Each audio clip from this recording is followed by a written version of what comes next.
Welcome back to Sailing Trilleen, a shared story of the rehabilitation of an aged Vancouver 27 sailboat and of my own rehab too. Come along and enjoy the story. Today's fun activity has been, is in fact, rerunning the lighting services cable loom through Trilleen. So the boat has an existing loom that is composed of domestic electrical wire, and I'm sure that it's served her very well over her years, but there are signs that parts of it are wearing through and there are hot spots, and one is a little bit concerned about using domestic wire in a boat like this because quite a lot of water and salt gets around and there's the potential for corrosion. So she's being rewired with what's called tinned wire, marine grade tinned wire, and I've just been up in the forecastle running the navigation lines, so port light and starboard light. Those are the nav lights we use when we're motoring. When we're under sail, we normally use a combined nav light at the top of the mast, and these are the ends that have been brought back to the switch panel at the chart table. So that's been quite a lot of fun, has occupied this entire morning, but that's the way of things. And I will then, the next phase of that will be to run a few lines which are needed for the mast headlights. So there'll be at least 3 lines going up there, plus 1 line for the saloon lights. And then tomorrow or Monday we will get them underneath the covering panel that protects the centre of the headlining in the boat, and that will complete the services, the lighting services end of the rewiring, which should be very exciting. And then what will happen next after that is that the ends at the switch panel will get wired into the switches, and then those switches will get wired into the L2 electrical area, and then we will have light, and that will be very exciting.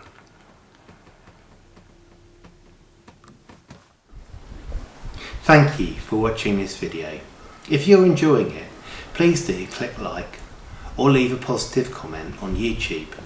Subscribing to the YouTube channel also helps, and will make sure that you don't miss out on any future episodes. Thank you again. Now back to the video.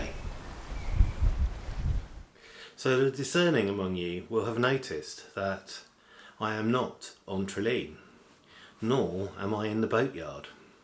Nor does this look like a particularly engineering type place where I might be refitting Trilleen.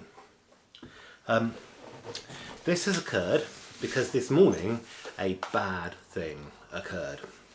So I woke up and I did my checks on this knee, ankle, foot orthosis, which is admittedly coming to the end of its life but has served me well. And I discovered that here, here, where there should be a screw, there is none, compared with the other side, where there is a screw. This is a very bad thing because it's not a completely normal screw. So after some emergency phone calls to the Duke of Cornwall Spinal Unit, who have been absolutely fab, I've just had a call with the outpatient physio and one of the orthotists, and they've given me permission to take said knee, ankle, foot orthosis down to an engineering company in Cowes who are able to fab parts up, and I'm going to see whether they can help. Excited, very excited in fact, to report that after a quick trip to the engineering workshop my leg is at least as good as it was before the screw came out.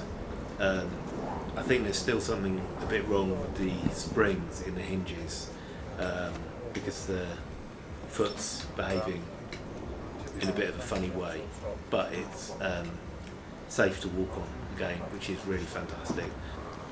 So the next part of getting these cables run is to drill some cable gland holes for them. So for this I've opted to use a 40mm Forstner bit. The Forstner bit is great because it gives you a completely flat hole all the way through.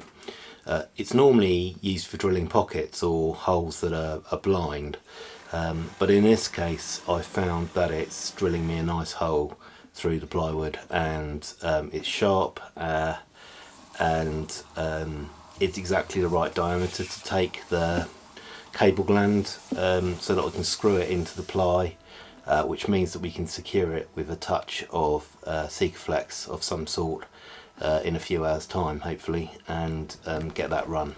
As is all too common in any project, especially ones involving small boats, cutting the holes for these battery cables has now involved dismounting a foot operated water pump, dismounting a sanitary hose running from the head's exit to the head's a toilet in marine speak, removing that hose in its entirety, undoing about 14 Jubilee clips, and oh yes, many of the holes through which that head's sanitary pipe passed will now have to be filled with structural filler in order to ensure that the bulkhead retains its maximum strength, and we can cut new holes in better places for the battery cables. So all in all, it's going really well today, but it's just an illustration of how involved running quite complex services through very small spaces gets if you're not very careful. As most of you will have noticed, at least those of you who live in the south of England, it was proper windy this week. I sneaked out from the boatyard a couple of hours early to go and capture some of the scenes the day after the Force 9 had passed through.